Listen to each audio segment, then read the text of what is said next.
filósofo Arthur Schopenhauer, que ejerció una considerable influencia sobre Freud y Jung, definía la coincidencia como la manifestación simultánea de sucesos que no están relacionados casualmente. Si nos imaginamos que cada encadenamiento causal va avanzando en el tiempo, como si fuera un meridiano del globo, se podría representar los acontecimientos simultáneos como paralelos de la latitud.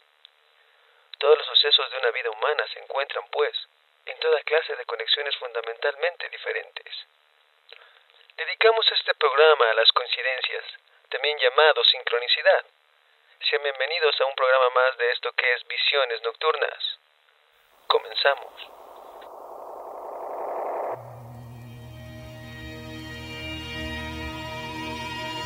Paralelismos de mundos subterráneos.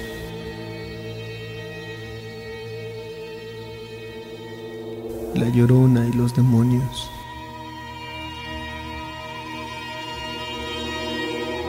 El universo de nuestro sórdido final.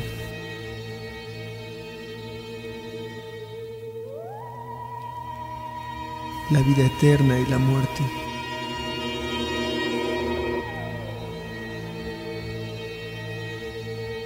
Y si Dios está con nosotros, ¿quién está con ellos? De la clarividencia a la sinestésica existencia humana, nace desgarrado y sin piel. Visiones nocturnas.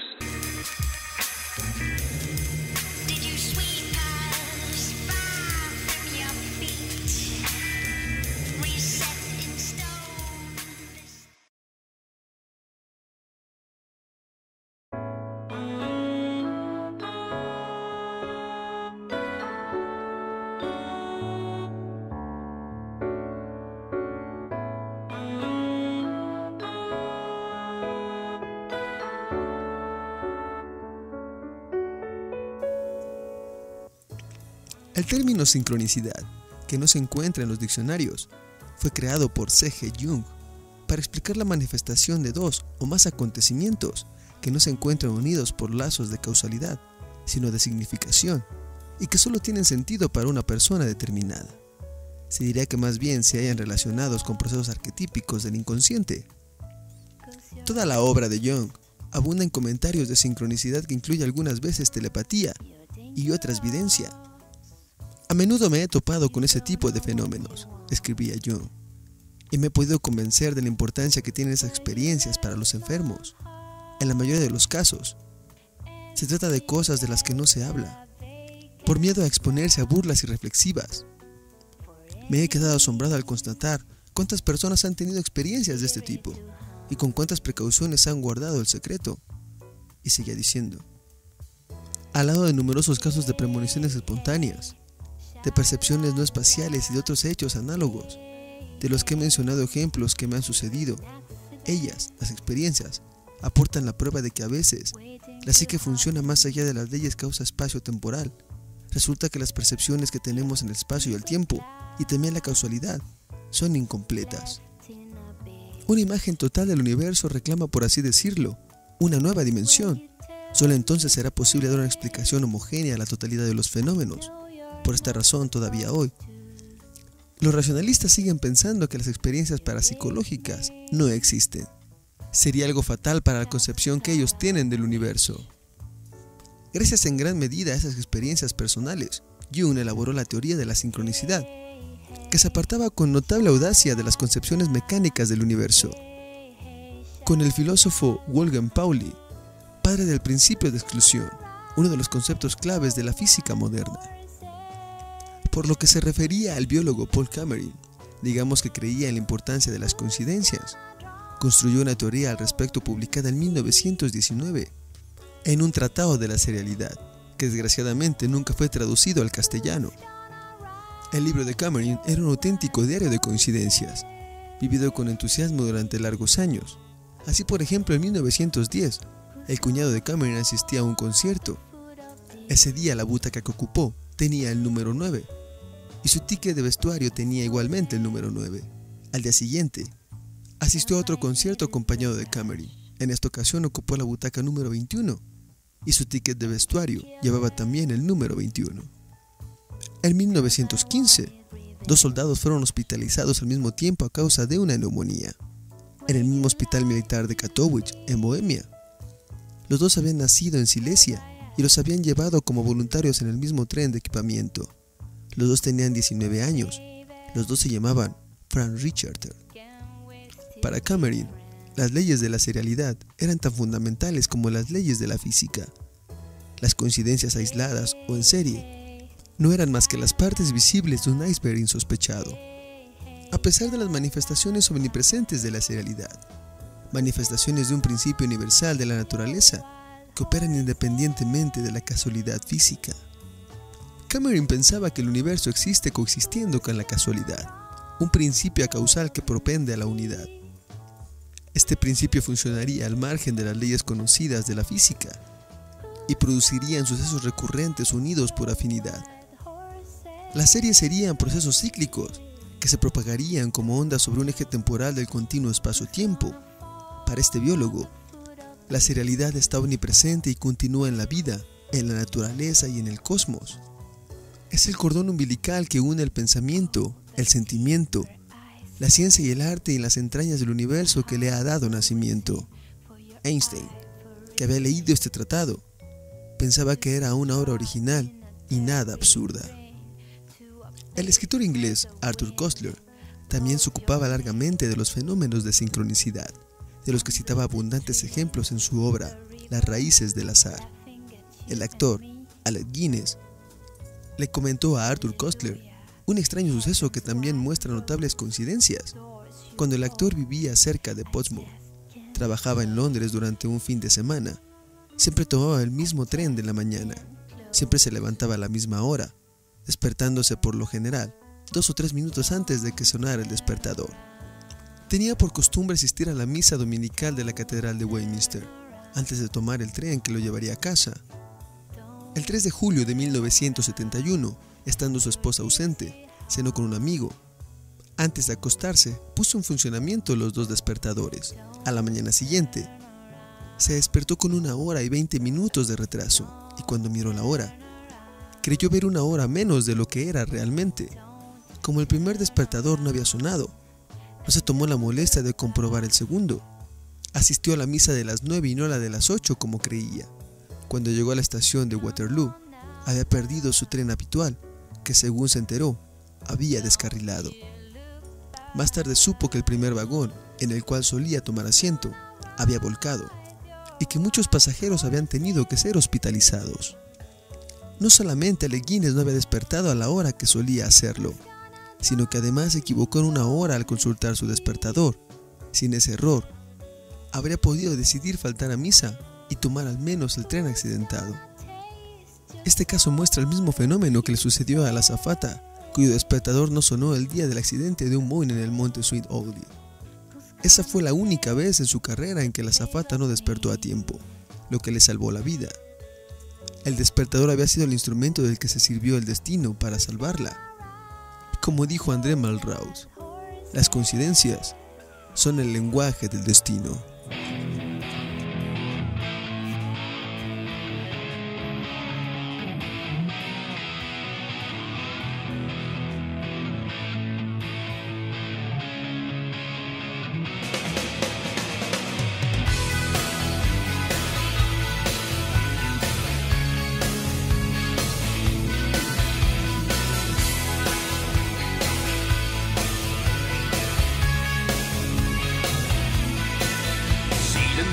Como una sombra, no hay experiencias vetadas por las alas de los consejos que habitan las alimañas. Y aquel rasguño se me abría y ya tardaba en cicatrizar. Te quedarás mi pesadilla rondándome al oscurecer. Más allá de lo permitido por los fluidos que recorren el cuerpo, renunciarás a las costumbres y sometidos a la profesión.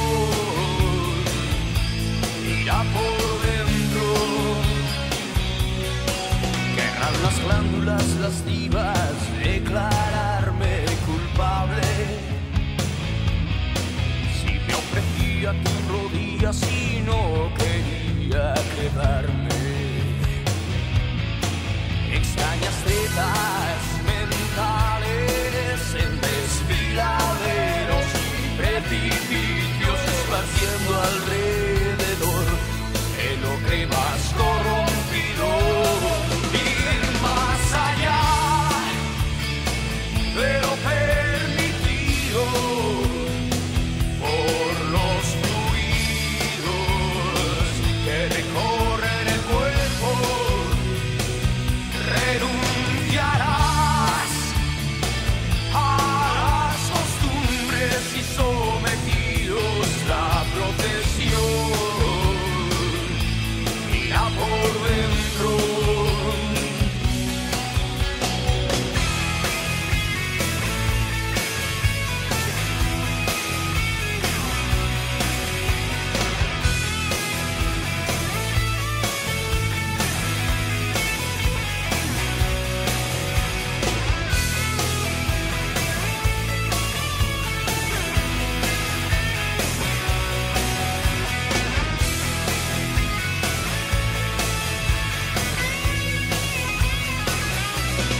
Las palabras necias me dejaron sordo, ya lo aprendido en la escuela me negaré. Las palabras necias me dejaron sordo, ya lo aprendido en la escuela me negaré.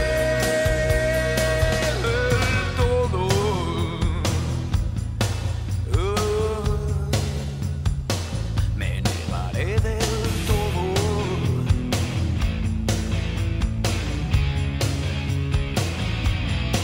Y aquel rasguño se me abría y ya tardaba en cicatrizar. Te quedarás mi pesadilla rondándome al oscurecer. Ir más allá de lo permitido por los fluidos que recorren el cuerpo. Renunciarás a las costumbres y sometidos la procesión irá por dentro. Ir más allá de lo permitido por los fluidos que recorren el cuerpo. Renunciarás a las costumbres y sometidos la procesión irá por dentro. Ir más allá de lo permitido por los fluidos que recorren el cuerpo. Y renunciarás a las costumbres y sometidos la procesión irá por dentro.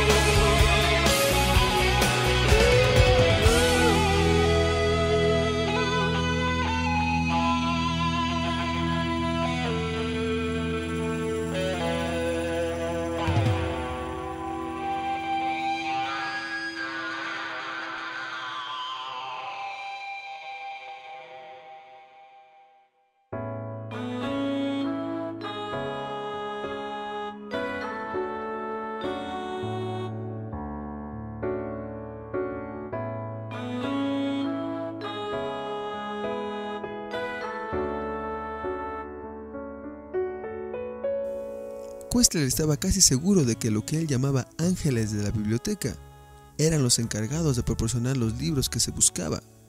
Había constatado que una búsqueda sistemática se mostraba infructuosa, mientras que el recurso del azar se mostraba inmediatamente recompensado. como si estuviera guiado por la intuición. Hace algunos años, necesitando dinero para hacer ciertos arreglos en nuestra casa, mi marido decidió vender 2 libros raros que dormían un sueño eterno en nuestra biblioteca. Años atrás los había peritado y sabemos que representaban una suma importante de dinero. La víspera de la fecha límite para entregarlos al encargado que había programado para su venta, mi marido pasó parte de la mañana buscándolos en vano. Yo también revisé las numerosas estanterías de la inmensa biblioteca, sin encontrar aquellas 2 obras. Ante tal fracaso, habíamos decidido posponer la venta, pero esa misma tarde, mientras estábamos viendo una película, abandoné el salón para buscar los 2 libros por última vez. Voy a pedirle ayuda a los ángeles de la biblioteca, dije a mi marido, cuando me preguntó a qué se debía mi súbito impulso. Y sin esperar más, y en la biblioteca completamente oscura, me dirigí a una estantería, pidiendo que me ayudaran los ángeles especialistas. Al extender la mano al azar, cogí los 2 libros con los que se tropezaron mis dedos, y me volví al salón sin conocer el resultado de mi búsqueda. Mi marido bromeó un poco conmigo. No me digas que gracias a tus ángeles de bibliotecas has encontrado los 2 famosos libros que no logramos encontrar los 2 después de buscarlos durante horas. Pero así era. Tenía en las manos las 2 obras buscadas sistemáticamente en vano y encontradas gracias a la intuición o cualquier otra intervención paranormal. Fuera cual fuese la causa a la que se pudiera atribuir el hallazgo, allí estaban los 2 libros. Anthony Clancy, de Dublín, escribió a Arthur Koestler para hacerle partícipe de sus observaciones con el número 7. Había nacido a las 7 horas del 7º día de la semana. Tenía 7 hermanos y su padre era el 7º hijo de una familia de 7 chicos. Además, el día de su 27 aniversario, decidió jugar en las carreras de caballo 7 chelines al caballo que llevaba el número 7 en la 7ª carrera. Ese caballo se llamaba Séptimo Cielo y ocupaba la 7ª caseta de salida. Su apuesta estaba 7-1. Ya no constituyó una gran sorpresa que llegara el 7º a la meta. Parece como si el número 14 hubiera jugado un papel preponderante en la vida del rey Enrique IV. Fue el 14º rey en la línea directa de los Capetos. Fue el 14 de marzo cuando tomó parte de la batalla de Ivry, en la que pronunció su famosa frase: «Uníos a mi penacho blanco».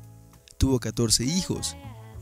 Vivió 4 veces 14 años, 4 veces 14 días más 14 semanas. Su nombre francés, Henry de Bourbon, tiene 14 letras. El nombre de la reina, María de Médicis, también tiene 14. Ravaillac fue ejecutado 14 días después de su crimen. El hijo de Enrique IV, Luis XIII, nació el 14 de septiembre y subió al trono un 14 de mayo. Se casó a los 14 años y murió cuando tenía 3 veces 14 años, el 14 de mayo de 1643, año cuyas cifras suman 14. Su hijo, Luis XIV, se coronó rey del 14 de mayo de 1643. Lo que sigue dando 14, murió en 1715, la suma de cuyas cifras da 14, a la edad de 77 años, 7 más 7 igual a 14. Reinó durante 72 años, 7 por 2 igual a 14. Durante la Revolución, cuando las sepulturas reales fueron violadas en la Basílica de Saint-Denis, el cuerpo de Enrique IV estuvo expuesto a la locura revolucionaria hasta el 14 de octubre. Demasiados puntos comunes han jalonado la existencia de 2 presidentes de los Estados Unidos, Lincoln y Kennedy, como para que se pueda hablar de una simple cuestión de azar. Ahora bien, ¿se conocen todos estos puntos? Lincoln fue elegido presidente en 1860, Kennedy en 1960. Ambos fueron asesinados en viernes, en presencia de sus respectivas mujeres, por una bala disparada por detrás y que se alojó en sus cabezas. Los 2 presidentes habían perdido un hijo en la Casa Blanca. Lincoln tenía un hijo de nombre Robert. Kennedy tenía un hermano del mismo nombre. Los nombres de Lincoln y Kennedy tienen 7 letras. Kennedy fue asesinado en un coche de marca Lincoln. Ambos presidentes tuvieron por sucesor un hombre llamado John. Los 2 Johns eran senadores demócratas del sur. Andrew Jones había nacido en 1808, Lyndon Jones en 1908. Los 2 murieron 10 años después de ser nombrados presidentes. Sus nombres, Andrew Jones y Lyndon Johnson tienen 13 letras. El secretario de Lincoln se llamaba Kennedy. La secretaria de Kennedy se llamaba Lincoln. Lincoln luchó por la liberación de los negros y la abolición de la esclavitud. Kennedy quería dar igualdad de derechos civiles a los negros. John Wilkes Booth abatió al presidente Lincoln en un teatro y corrió a refugiarse en un almacén. Lee Harvey Oswald disparó sobre el presidente Kennedy desde un almacén y corrió a refugiarse en un teatro. Los nombres de los asesinos tienen 15 letras. Booth nació en 1839, Oswald en 1939. Los dos fueron asesinados antes de ser juzgados. Esta larga lista de azares desafía las leyes de lo normal y de lo racional, pero los escépticos todavía son capaces de afirmar que son simples coincidencias, como sucede a veces. Lincoln fue ayudado en su carrera de abogado por un golpe de suerte. Cierto día, un extranjero necesitado le ofreció un barril lleno de documentos, pidiéndole $1 por él. Lincoln le dio muy a gusto el dólar solicitado, sin pensar en sacar de todo aquello el menor beneficio. Algún tiempo después, rebuscando en aquellos libros y documentos, Lincoln descubrió la edición original de los comentarios de Blackstone, que lo animaron a volverse abogado.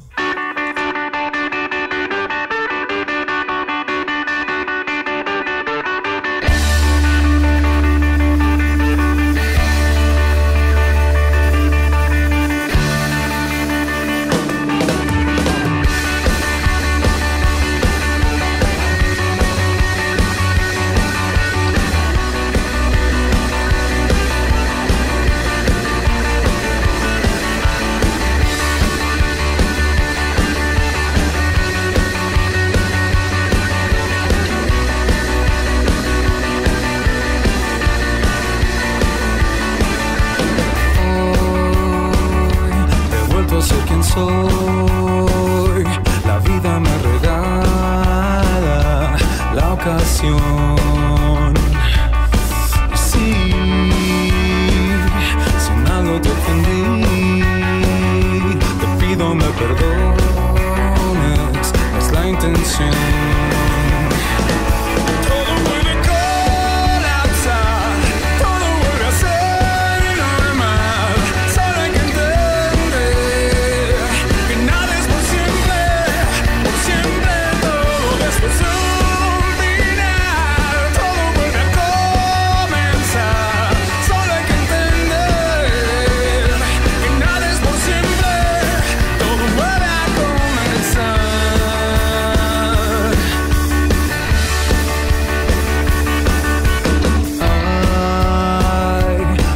Sin que el mar regresa a la marea y la noción. Por favor, respeta mi dolor, respeta lo que fuiste, hoy ya no.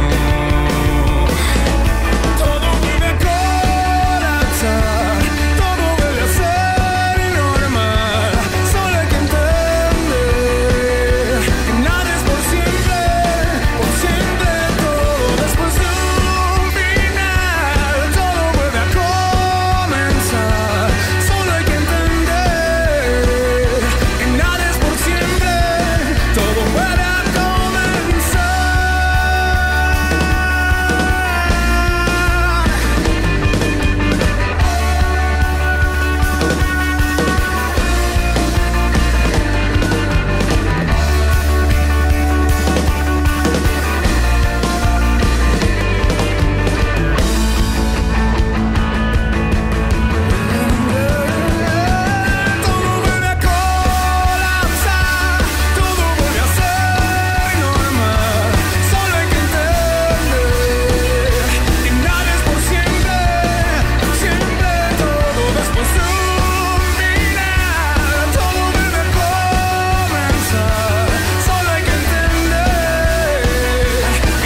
Existen series de suerte, como la de los números ganadores que se renuevan en los juegos de azar, pero a veces, ciertas series resultan catastróficas. Por ejemplo, en 1983, el Amtrak Silver Meteor, el tren que enlaza Nueva York con Miami, llegó a conseguir el increíble récord de acumular 4 accidentes graves en menos de 5 horas. A su salida hacia Nueva York, hirió y mató a una mujer que pescaba desde lo alto de un puente. 2 horas más tarde, hacía trizas un camión que se encontraba muy cerca de los rieles. Hubo que cambiar el equipo de ferroviarios porque se encontraban muy conmocionados por esos accidentes, que no se habían podido evitar. Apenas había reemprendido su marcha el tren cuando esta vez se llevó por delante un camión en un paso a desnivel. 2 vagones descarrilaron y 20 personas tuvieron que ser hospitalizadas al igual que el conductor. De nuevo hubo que cambiar el equipo, reemprendiendo su marcha el tren, pero poco después, golpeó a un coche que no había respetado el semáforo en rojo de un paso a nivel. La National Transport Safety Board anuló finalmente el viaje declarando que el tren era un tren criminal. No se pudo imputar estas acciones consecutivas a fallos de los conductores, ya que se habían sucedido 3 equipos. En lo que toca a la maquinaria de Amtrak, se pudo comprobar que no había habido en ello ningún fallo. Se pueden clasificar en el campo de las sincronicidades los numerosos casos en los que se sueña o se piensa en algunas personas a las que no se ha visto desde hace mucho tiempo y que de pronto se le encuentra o se le reciben noticias de ella. Los relacionalistas más convencidos confiesan haber conocido ese tipo de experiencias que atribuyen el simple azar. En 1829, el buque City of Lead se encontraba en ruta hacia Sydney. Entre los pasajeros hallaba una anciana dama inglesa. Aunque ésta estaba muy enferma, Sarah Rachel viajaba hacia Australia para intentar encontrar a su hijo que se había enrolado en la marina hace ya 15 años y del que jamás habían tenido noticias. Lo único que sabía de él era que había sido enviado a Australia y que había dejado el servicio al concluir su contrato. En el transcurso del viaje, la mujer fue presa de una crisis delirante en la que no cesaba de llamar a su hijo. El doctor Thomas Park, médico de a bordo, perdió toda esperanza de poder salvar su vida. Para intentar suavizar sus últimos instantes, trató de buscar a un joven que pudiera desempeñar el papel de su hijo desaparecido. Encontró a un joven marinero que se pareció un poco a lo que conocía de las características del hijo de Sarah Rachel. Había sido recogido unos días antes, tras el naufragio de otro buque, el Mermaid. Una vez que el joven hubo aceptado desempeñar el papel que se le había asignado, el médico le explicó lo que debería de hacer. Esta señora se llama Sarah Rachel y procede de Yorkshire. El marinero palideció y a punto estuvo de desmayarse. Me llamo Peter Rachel y esa señora debe ser mi madre. Así era, en efecto. Y el encuentro de su hijo dio vida nueva a la enferma, que siguió viviendo durante muchos años. El doctor Pierre Solier, antiguo presidente de la Sociedad Francesa de Psicología Analítica, ha escrito numerosas obras sobre las vinculaciones existentes entre la psicología, la biología y la psicosomática. Él vivió una significativa experiencia de telepatía en la que la sincronicidad había funcionado de forma notable. Cierto día, el primer paciente de la jornada contó a Pierre Solier el sueño que había tenido la noche anterior. El psicoterapeuta se quedó muy sorprendido cuando su segundo paciente le contó también más o menos el mismo sueño. Pero tal sorpresa se transformó en estupefacción cuando el tercer paciente, hombre también, circunstancia que es preciso advertir, le confió al final de la jornada matutina un sueño cuyo esquema estaba idéntico al de los otros 2 pacientes. Estupefacto por esta sorprendente sincronicidad, Pierre Solier verificó las fechas anteriores en las que había visto a estos pacientes. Pudo constatar así que habían venido a la misma fecha y en ese preciso día él se encontraba preocupado por un problema personal para el que no había logrado encontrar solución alguna. Al inicio de la sesión de la tarde, un cuarto paciente, también varón, empezó a decirle: la pasada noche he tenido un sueño curioso. Voy a contarle su sueño. Le interrumpió el psicoanalista. Convencido de que ese sueño iba a resultar idéntico en su esquema arquetípico al de los 3 pacientes anteriores, se lo fue relatando al hombre que ahora se encontraba echado sobre el diván. Estupefacto por la precisión de los detalles y la exactitud del relato, el paciente le costó trabajo creer que el doctor Solier no poseía un extraordinario don de la evidencia, sino que simplemente había fijado en el inconsciente de sus pacientes las imágenes que enseguida se habían presentado en sus respectivos sueños. Estos 4 pacientes habían soñado para Pierre Solier y le habían aportado ese mismo día la respuesta a su problema, poniéndolo sobre aviso de la manera en que debía de actuar. Sin él saberlo, había creado una puesta en escena arquetípica, extraverbal y extrasensorial. Un orden acausal había inducido esos 4 idénticos sueños, que nada tenían que ver directamente con los que lo habían tenido. Este orden, denominado significante por C.G. Jung, se expresaba por el sueño tenido por los 4 pacientes, los dobles del psicoanalista. Habían soñado para él y le ofrecían el sentido de su sueño. Sin embargo, resulta difícil trazar la línea fronteriza entre las coincidencias que pueden explicarse por la teoría de las probabilidades, o más simplemente por la selectividad de la atención, y aquellas otras que parecen formar parte de un plan y manifestar una inteligencia superior. Algunas de estas coincidencias tienen a veces una importancia vital para el que las percibe, mientras que otras resultan insignificantes y solo parecen mostrar la existencia de un espíritu burlón. Al demostrarse carentes de toda importancia en la vida del testigo, uno termina por preguntarse si las fuerzas invisibles no estarán dotadas de un cierto sentido del humor, si no buscan a veces el objetivo único de divertirnos o simplemente de llamar nuestra atención. Ya Schiller manifestaba: el azar no existe. Aquello que consideramos como una ocurrencia ciega surge en realidad del origen más profundo de todos. Este origen profundo, que no es tampoco accesible, aparece como una manifestación natural del origen subyacente de la naturaleza y parece propagarse como la onda de la superficie de un lago. En 1974, en una entrevista publicada por Daily Mail, Brian Josephson, Premio Nobel de Física en 1973, declaraba: nos encontramos a las puertas de hacer grandes descubrimientos en la física. Hemos de hacer frente a una nueva forma de energía.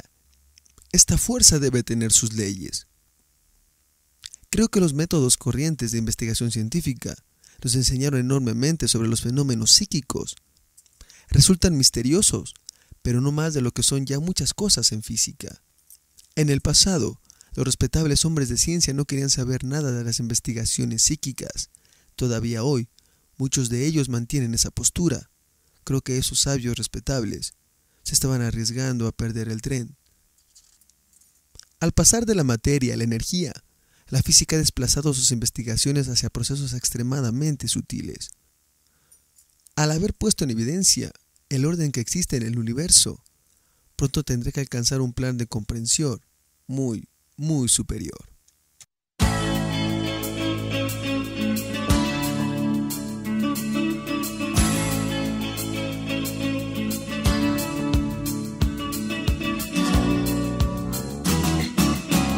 Mil calles llevan hacia ti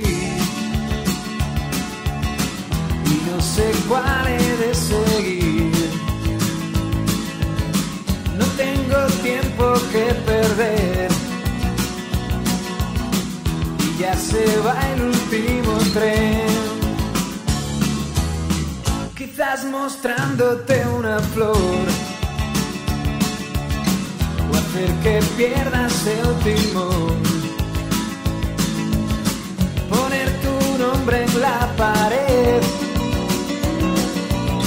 o amarte cada atardecer.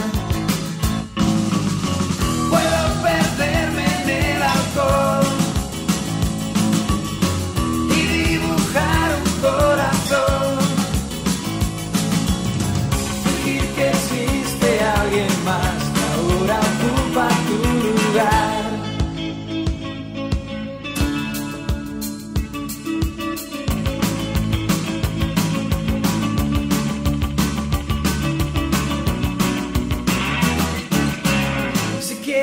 Hoy puedes venir, hay una fiesta para ti. A tu ventana treparé, si no la cierras esta vez.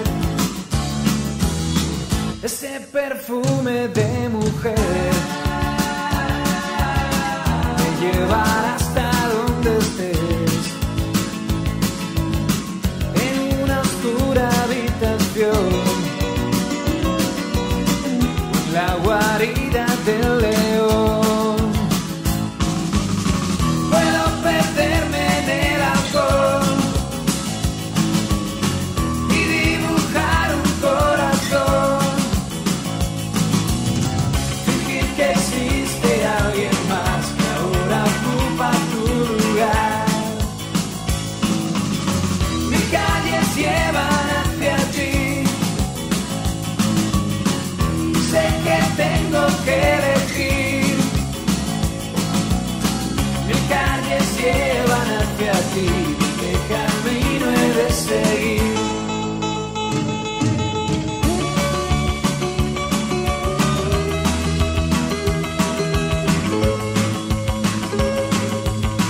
Con esto damos fin a esto que es Visiones Nocturnas, en un programa más y en esta ocasión dedicado a la sincronicidad o las coincidencias. No queremos irnos sin antes recomendarles un libro. En esta ocasión, se trata de La Fuente del Unicornio, un libro de Theodore Sturgeon. Este es el libro de cuentos más famoso de Theodore Sturgeon y también el más variado. Incluye historias fantásticas como la que da nombre al libro, La Fuente del Unicornio, cuentos de ciencia ficción que ensanchan las fronteras del género, Un plato de soledad, El mundo bien perdido. También incluye relatos de terror puro, como El osito de felpa del profesor. Este cuento en especial me parece extraordinario. Pero también hay otros cuentos de terror muy buenos, como Las manos de Bianca o Una manera de pensar. Este libro es un verdadero clásico, que en 1947 ganó un importante premio de la revista inglesa Argosy, del que fue finalista Graham Greene. Los cuentos de Sturgeon tienen un impacto emocional que no logra casi ningún otro escritor. Y la edición de Mundos Imaginarios tiene algo muy especial, que trae el prólogo de Ray Bradbury. Eso lo hace aún más extraordinario. Con esto nos despedimos. Esto es Visiones Nocturnas. Yo soy Ed Paladín Dragosani. Pueden agregarse a este canal de YouTube, pueden checar el Facebook del programa, el Facebook de Puertas a Mundos Extraños, el Facebook personal, hay un Twitter, @EdPaladín, y con eso estamos completamente en contacto. Nos despedimos. No olviden que el conocimiento altera nuestra percepción de la realidad. Nos escuchamos muy pronto.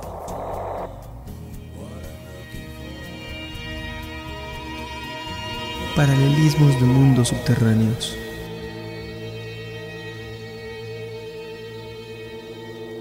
La Llorona y los demonios.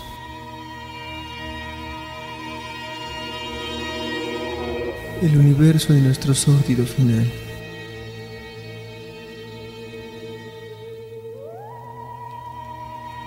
La vida eterna y la muerte.